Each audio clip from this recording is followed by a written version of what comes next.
Assalamualaikum warahmatullahi wabarakatuh. Selamat pagi semuanya. Nah, hari ini saya akan membawa presentasi yaitu perubahan, perkembangan, dan masalah dewasa tengah.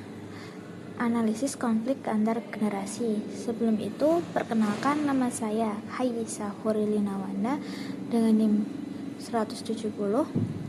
Nah, di sini kita akan membahas tentang masalah antar generasi yang mana pada masalah dewasa tengah.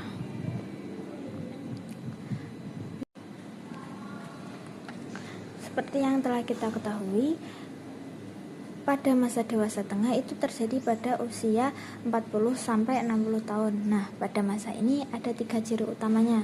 Yang pertama, ini adalah masa transisi menuju lansia, yaitu yang mana tubuh mulai berubah, energi mulai berkurang. Dan yang kedua, ini adalah masa evaluasi hidup. Banyak orang yang bertanya, apa yang saya sudah capai, apakah saya sudah sukses? Nah, dan yang terakhir, menurut psikologi Erikson, ini adalah masa generativitas versus stagnasi. Artinya, orang dewasa tengah ingin membimbing generasi muda, ingin meninggalkan warisan.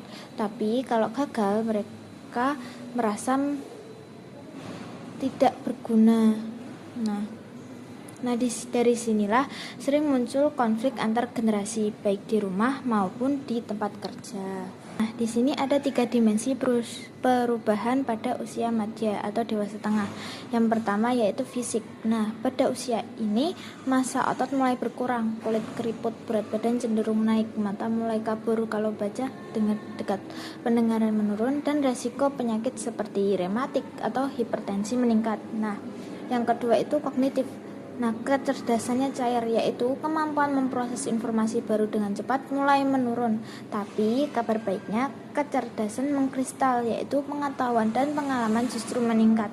Mereka jadi lebih bijak, lebih intuisif, dan mampu melihat masalah dari berbagai sudut. Ini disebut pemikiran postformal. Nah, yang ketiga, psikososial. Mereka ingin menjadi pembimbing generasi muda, tapi jika tidak berhasil, bisa timbul rasa stagnasi, merasa hidup berjalan di tempat saja. Jadi, meskipun fisik menurun, sebenarnya secara pemikiran mereka berada di puncak kebijaksanaan atau matangnya pemikiran mereka. Nah, masalah utama yang dihadapi dewasa tengah. Jadi, apa saja masalah utama yang sering dihadapi oleh dewasa tengah? Nah, pertama, mereka sering menjadi generasi sandwich. Artinya, mereka itu harus mengurus anak yang masih remaja atau dewasa awal, sekaligus merawat orang tua yang sudah uzur. Tekanannya luar biasa. Dan kedua, itu ada krisis karir. Nah, di usia ini ada yang mencapai puncak karir, tapi ada yang mulai tergeser oleh generasi muda yang lebih cepat dan melek teknologi. Dan yang ketiga, empty nest syndrome. Nah, saat anaknya pergi kuliah atau menikah, rumah terasa kosong, ada kesedihan, tapi juga ada kebebasan. Dan keempat, kesenjangan nilai dengan generasi milenial dan Gen Z. Nah, mereka berbeda dalam hal etos kerja, work-life balance, dan cara berkomunikasi. Nah, akibatnya dari keempat tadi yaitu ada stres, konflik, bahkan masalah kesehatan mental bisa muncul. Selanjutnya yaitu sumber konflik antar generasi. Nah, sekarang kita masuk ke inti presentasi pada hari ini, yaitu sumber konflik antar generasi. Nah, berdasarkan penelitian di perusahaan PT Regen Artificial Intelligence dan berbagai literatur, perbedaan antar generasi sangat nyata. Jadi saya akan menjelaskan satu persatu. Nah, yang pertama yaitu pada generasi baby boomer, yaitu lahir pada 1946 sampai 1964. Nah, mereka ini loyal, disiplin, kerja keras, sering lembur. Mereka kurang tapi mereka itu kurang adaptif dengan teknologi.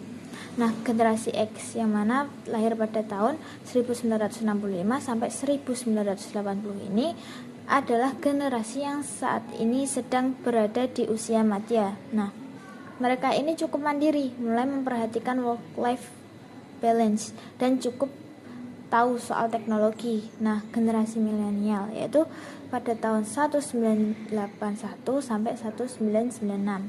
Nah, mereka ingin pekerjaan yang bermakna, respon cepat, apresiasi, dan fleksibel. Nah, Sedangkan Gen Z yang mana lahir pada 1997 sampai 2012, mereka ini memiliki digital native. Nah, mereka sangat menghargai waktu pribadi, anti lembur, komunikasi instan, dan peduli kesehatan mental.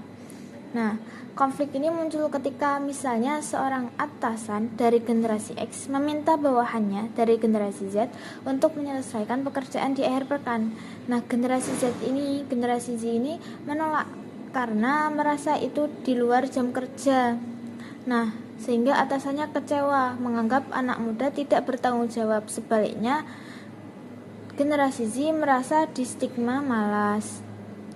Nah, studi dari PT tadi juga menemukan bahwa tidak ada aturan formal tentang jam kerja. Akibatnya, setiap generasi punya interpretasi sendiri tentang etos kerja. Senior merasa kecewa jika chat tidak dijawab saat weekend. Junior merasa hak pribadinya terganggu. Dampaknya apa? Nah, dampaknya proyek telat, kampanye iklan tidak optimal, bahkan karyawan bisa keluar. Ini masalah serius yang harus dikelola. Nah, selanjutnya yaitu strategi mengatasi.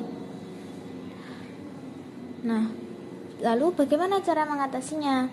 Ada 5 strategi yang bisa dilakukan, terutama oleh perusahaan atau keluarga. Yang pertama yaitu dialog dua arah yang setara. Nah, jadi jangan hanya atasan yang memberi instruksi.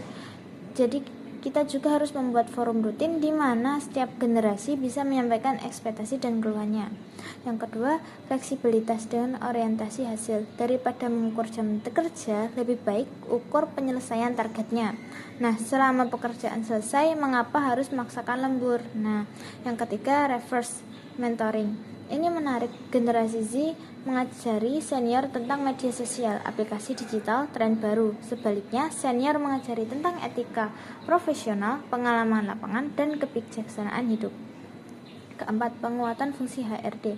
Banyak perusahaan rintisan seperti PT tadi belum memiliki HRD yang matang, padahal HRD penting untuk memfasilitasi resolusi konflik secara profesional.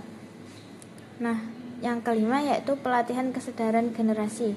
Workshop kecil-kecilan untuk mengurangi stereotip. Misalnya, hari ini kita belajar memahami gaya kerja Gen Z, atau hari ini kita belajar nilai-nilai loyalitas dari baby boomer. Nah, dengan strategi ini gesekan bisa berubah menjadi sinergi. Nah, kesimpulannya dari presentasi hari ini yaitu ada 3 poin. Yang pertama, masa dewasa tengah adalah periode yang penuh potensi, tapi juga rawan konflik. Mereka berada di posisi terjepit antara generasi tua dan generasi muda. Nah, yang kedua, konflik antar generasi tidak muncul karena faktor usia semata, tapi karena perbedaan nilai etos kerja dan adaptasi terhadap teknologi. Yang ketiga, dengan strategi komunikasi internal yang proaktif, inklusif, dan adaptif, gesekan antar generasi dapat diubah menjadi sinergi yang menguntungkan, baik untuk organisasi maupun keluarga. Jadi, mari kita tidak saling menyalahkan dan saling memahami. Terima kasih, demikian presentasi dari saya.